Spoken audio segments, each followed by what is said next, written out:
And hello, YouTube, and welcome back to another episode of The Zone TV Movie Entertainment with me, your host, Jonathan. And of course, may the fourth be with you. It's Star Wars Day, so that means something brand new has just dropped for Star Wars fans all over the world on Disney Plus. So join me and BB-8 over there as we talk about the brand new. You can call it Season 8, you can call it spin-off, whatever you want to call this. But this, to me, it's a spin-off. So I'm going to call it just The Bad Batch. Now, The Bad Batch is a group of how can I put this?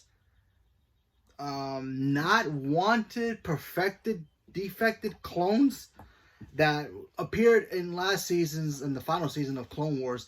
They were a bunch of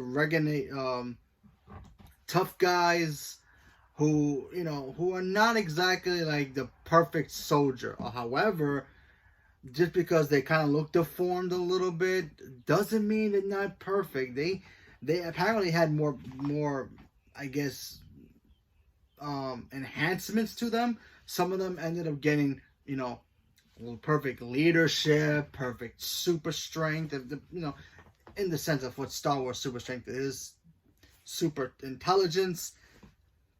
So we get the Bad Batch. We get to meet these guys. They're a bunch of, there's only 5 of them, and they pretty much are like the ultimate backup when you need backup in certain situations. They like a tactical force that comes in, they do their job, and we get to meet the Bad Batch in Clone Wars, like I said before. And in this one, picks up right as Order 66 begins. Now, spoiler, if you haven't caught up to Clone Wars, because there's going to be some spoilers in there, we get to see Order 66 play out as some of the Jedis that they were working with, they get executed. One Jedi who's a young Padawan, I forgot the character's name. He's in some of the Clone Wars stuff. I just can't forget the character's name.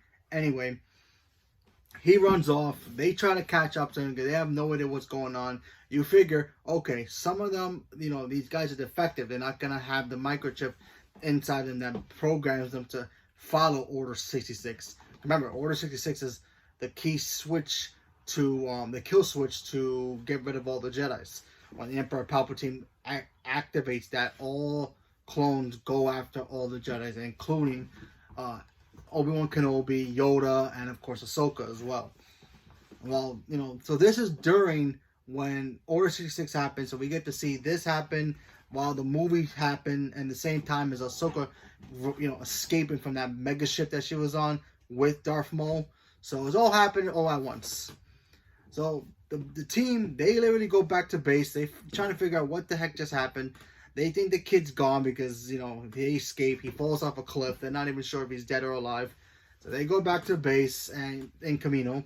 They go back. They try to figure out what's going on. Emperor Palpatine comes in and says the Republic is over. There's now the Galactic Empire, just like his famous speech in Episode 3. When he was talking about how he was deformed and scarred. Because once the war pretty much ended, when General Grievous died, that's when the Empire pretty much rise.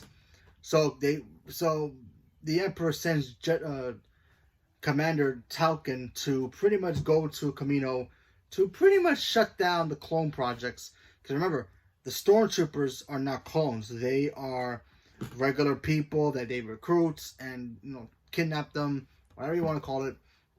And then they end up becoming Stormtroopers, just like how Finn in Episode 7. So yeah, they find out what's going on. They're still confused. They meet a young girl named Orion. They meet her. They find out something very odd about her. They're not sure what it is. They ended up meeting her, and they end up getting played by Tarkin. Tarkin's very curious about these guys. They're like, why are these guys so different from the other clones? What's their agenda? Can they be used? Can they take orders? They just like, roughnecks. They don't follow orders. They do their missions well, but they want to do it their way. If they tell them shoot that guy and destroy that, base, they're gonna kill that guy and blow up the base. Not just destroy, they're gonna blow it up. They're gonna do things their own way to get the mission done. But when they start getting attacked by their own people, they start questioning things. Then one of their own guys ends up being, fully controlled by Order 66 and following orders, being a good soldier. And it leads to the team pretty much disbanding and having, them whip the girl. They find that the girl is actually kind of like them. She's a bad batch as well. So, what's so special about her? No idea. We really don't know the fact that she's actually one of them. She was a failed clone as well, but we have no idea what is actually so special about her. I guess we're gonna have to find out in the next episode. But overall, for the first episode, I enjoyed it. I always liked the Clone Wars show. I really did. It got better as it went along. Some episodes were better than others, but I still enjoyed it and I had a lot of fun with it. I'm gonna watch the show. The characters are cool. It really just shows us the characters and who they are. Kind of, each character has their own personality. One's, the tough guy leader. You have the big, strong muscle guy who will do anything to get a thrill on destroying bad guys. So there's that. You have the tech savvy guy who's always on his tablets and trying to figure out technology. He's very smart. You have the sharpshooter guy who's, who always wants to do the mission precise. So that, he's the one who did turn. I forgot the guy's name, but still, he was cool. The characters were all awesome. Even the young girl that they end up hanging out with at the end of the episode, because they end up going with her because she wants to go with them. She thinks the Empire is now shady. They don't know what's going on, so now they gotta go recruit somebody to go get help. Now remember, Obi-Wan Kenobi, Yoda, and of course they're all hiding, and of course Anakin's Darth Vader and Ahsoka is hiding as well. So we have no idea where it's gonna happen moving forward. Are we gonna see Ahsoka before she ends up in Rebels and of course Mandalorian and all that? We're going to see Obi-Wan Kenobi before his show.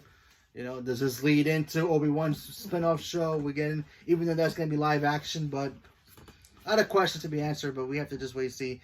But all this is before Episode 4, so at least we know that. Maybe we'll see Han Solo in here. Who knows? But cool start. Not bad. Let's see what happens moving forward.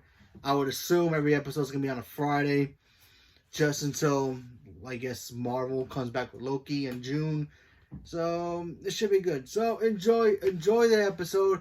May the 4th be with you. Hope you guys enjoyed the episode. I did. I'm gonna watch it. Leave me a comment below if you're gonna see any more episodes, or you're just gonna be like, I can wait till Loki, or a real proper Star Wars show like Mandalorian or the Obi-Wan show or whatever. So leave me a comment below. Let me know what you guys thought about it. Stay tuned for more. Thank you very much and have a good day.